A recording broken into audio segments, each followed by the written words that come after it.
Himalaya Quista Pro has superior protein whey, the healthy way to fitness. Rahul Gandhi Bharat जोड़ो यात्रा के जरिए अपनी इमेज चेंज करने में लगे हुए हैं। इस यात्रा में कोई भी अड़चन न आए, इसके लिए सचिन पायलट और अशोक गहलोत, जिनके बीच में 2 साल से ज्यादा पुरानी अदावत है, उनके बीच में भी सुलह करा दी गई है। लेकिन बागी नेताओं का क्या, जो पहले ही बागी होकर बीजेपी में शामिल हो चुके हैं। 2022 के शुरुआत में कांग्रेस कलह की वजह से पंजाब हार गई। अब इन्हीं नेताओं को बीजेपी ने अपनी पलकों पर बैठाया हुआ है। बात हो रही है कैप्टन अमरिंदर सिंह, सुनील जाखड़ और कांग्रेस के यंग नेता रहे जयवीर शेरगिल की। बीजेपी ने अमरिंदर सिंह और सुनील जाखड़ को जहां राष्ट्रीय कार्यकारिणी के सदस्य के तौर पर जगह दी है, तो वहीं जयवीर शेरगिल को राष्ट्रीय प्रवक्ता बना दिया है। अगस्त 2022 से पहले तक कांग्रेस में रहे जयवीर शेरगिल बीजेपी पर कुछ समय पहले तक खासे हमलावर रहे हैं। बीजेपी प्रवक्ता बनने के बाद उनके पुराने वीडियो सोशल मीडिया पर वायरल भी हो रहे हैं।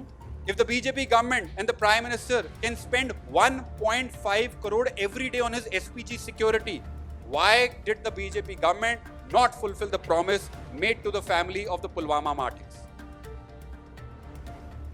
The BJP's focus is only on vote security and not on national security.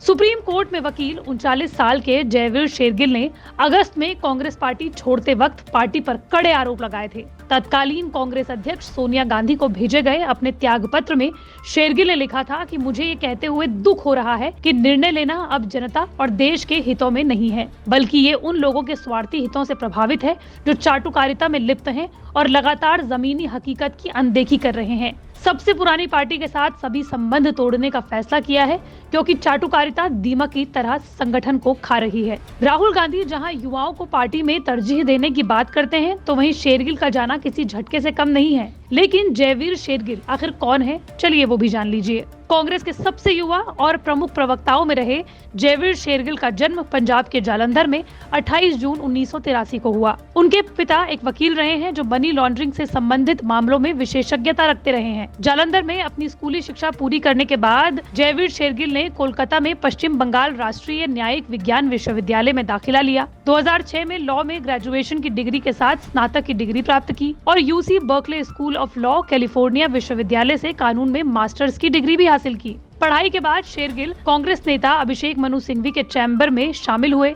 Bharat के सर्वोच्च न्यायालय यानी सुप्रीम कोर्ट में एक प्रैक्टिसिंग एडवोकेट के रूप में शेरगिल ने कई हाई प्रोफाइल मामलों में शामिल रहे हैं। उन्होंने दूरसंचार ऑपरेटर वोडाफोन और टाटा समूह जैसे उद्योग के दिग्गजों का प्रतिनिधित्व भी किया है। शेरगिल कांग्रेस के लिए राष्ट्रीय मीडिया पैनलिस्ट, पंजाब प्रदेश कांग्रेस के प्रवक्ता, पार्टी की पंजाब इकाई की लीगल सेल के को चेयरमैन के तौर पर भी काम करते रहे, जो अपने तेज तर्रार अंदाज के लिए जाने जाते रहे हैं। लेकिन अब बीजेपी का राष्ट्रीय प्रवक्ता बनने के बाद वो बीजेपी की ओर से बोलते हुए दिखाई देंगे। हालांकि जयवीर शेरगिल का कांग्रेस में आने की भी बड़ी दिलचस्प कहानी है। दरअसल 2014 के लोकसभा चुनावों से पहले कांग्रेस युवाओं को शामिल करने के लिए एक ड्राइव चला रही थी। उसी दौरान शेरगिल पर आलाकमान की नजरें पड़ी और उन्हें पार्टी में शामिल कर लिया गया। शेरगिल एक ट्रेंड पायलट भी हैं। बहरहाल जयदीप शेरगिल को ज्वाइन कराने के अलावा बीजेपी ने कैप्टन अमरिंदर सिंह और सुनील जाखड़ को पंजाब की राष्ट्रीय कार्यकारिणी का सदस्य बनाया है। इन दोनों ही नेताओं की पंजाब की सियासत में अहम भूमिका है। यही देखते हुए लग रहा है कि बीजेपी पंजाब में भी अपना भविष्य तलाशने की कोशिश कर रही है।